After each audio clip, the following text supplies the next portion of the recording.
ഇന്ന് നെല്ലിക്ക കൊണ്ട് ഒരു 2 ഐറ്റം ഉണ്ടാക്കുന്നുണ്ട് കേട്ടോ.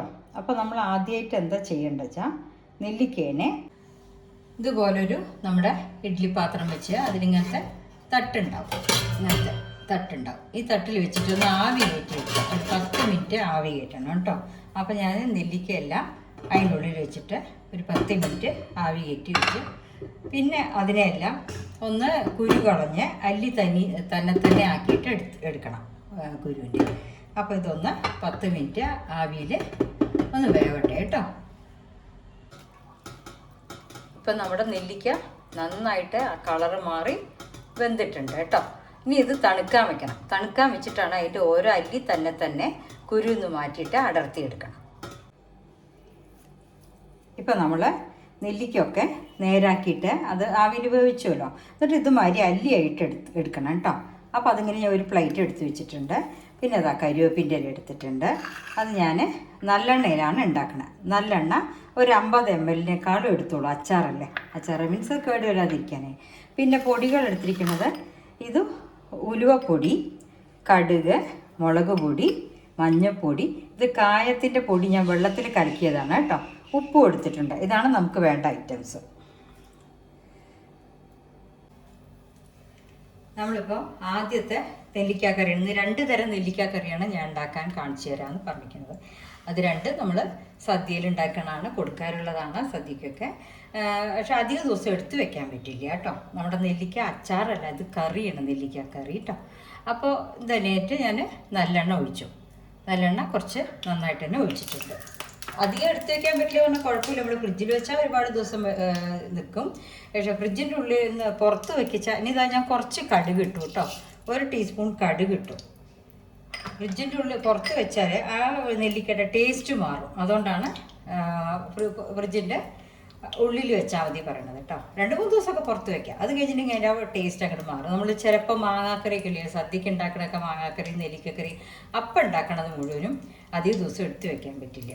അങ്ങനത്തെയാണ്. അപ്പോൾ നമ്മൾ കടുക് ഇട്ടിട്ടുണ്ട്. കടുക് താളിച്ച് കഴിഞ്ഞാൽ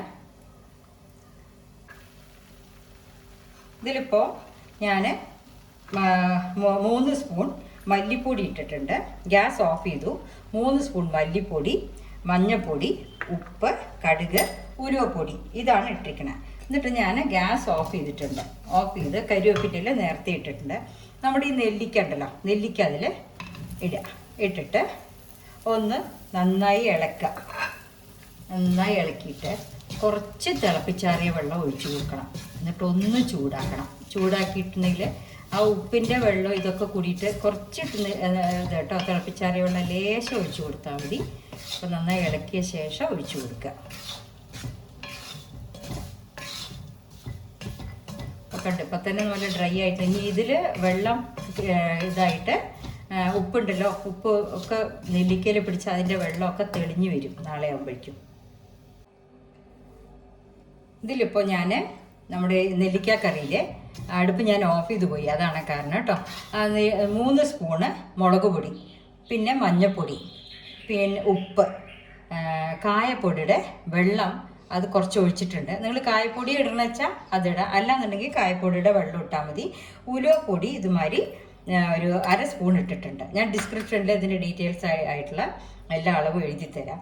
ഇനിയിപ്പോൾ നമ്മൾ അതിൽ ആ നല്ലെണ്ണ കരിവേപ്പിൻ്റെ കടുക് പൊട്ടിച്ച് കരിവേപ്പിൻ്റെ ഇട്ടുമല്ലോ, ആ പൊടികളൊക്കെ ഇട്ടിട്ട് ഇനി അതിലേക്ക് ഞാൻ കുറച്ച് തിളപ്പിച്ചാറിയ വെള്ളം ഒഴിക്കുന്നുണ്ട് കേട്ടോ. കുറച്ച് ഒഴിക്കില്ല, എന്താ വെച്ചാൽ ആ ഉപ്പിൻ്റെയൊക്കെ വെള്ളം അതിൽ പെടാൻ വേണ്ടിയിട്ടാണ്. ഇനി ഒന്ന് അടുപ്പ് ചൂടാക്കുക. ചൂടാക്കിയിട്ട് ഓഫ് ചെയ്ത് വെച്ചിട്ടുണ്ടെങ്കിൽ നമ്മുടെ നെല്ലിക്കക്കറി റെഡിയായി കേട്ടോ.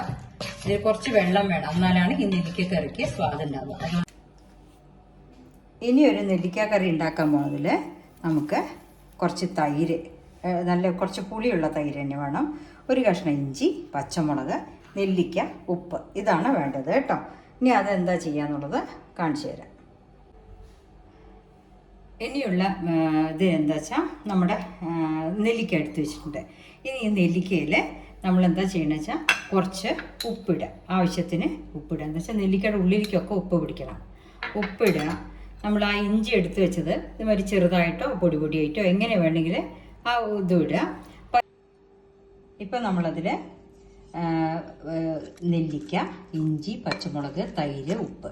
തൈര് ആവശ്യമുള്ളവർ കുറച്ചും കൂടെ വേണമെങ്കിൽ ഇടാം കേട്ടോ. ഒന്ന് നന്നായിട്ടൊന്ന് ഇളക്കിയിട്ട് എടുത്തു വെക്കുക. ഇതൊരു വേറെ സ്വാദാണ്. ഇത് അധികം നമ്മൾക്ക് എടുത്തു വെക്കാൻ പറ്റില്ല. പക്ഷെ അന്നന്ന് ഉണ്ടാക്കുകയാണെങ്കിൽ ഇപ്പം നമ്മൾ വീട്ടിലൊക്കെ ഓരോ ഫംഗ്ഷൻ വരുമല്ലോ, അപ്പം നെല്ലിക്കക്കറിക്ക് വേണ്ടിയിട്ട് തൈരിട്ട കറി ഉണ്ടാക്കുകയാണെങ്കിൽ ഇതുമാതിരി ഉണ്ടാക്കാം. ഇതുമാതിരി എല്ലാം കൂടെ മിക്സ് ചെയ്തിട്ട് കുറച്ച് നേരം വെച്ചാൽ മതി. ഉപ്പൊക്കെ നെല്ലിക്കയിൽ പിടിക്കണം. പുളിപ്പ് ഉപ്പൊക്കെ നെല്ലിക്കയിൽ പിടിച്ചാൽ, എരിവൊക്കെ പിടിച്ചാൽ അതൊരു വേറെ കറിയാണ്. ഭയങ്കര സ്വാദാണിത് കേട്ടോ. അപ്പം ഞാൻ രണ്ടിൻ്റെയും കൂടെ, 2 നെല്ലിക്കക്കറിയുടെയും കൂടെ ഫോട്ടോ അയച്ചു തരാം. അങ്ങനെ നമ്മുടെ 2 നെല്ലിക്കക്കറി റെഡി ആയിട്ടുണ്ട്.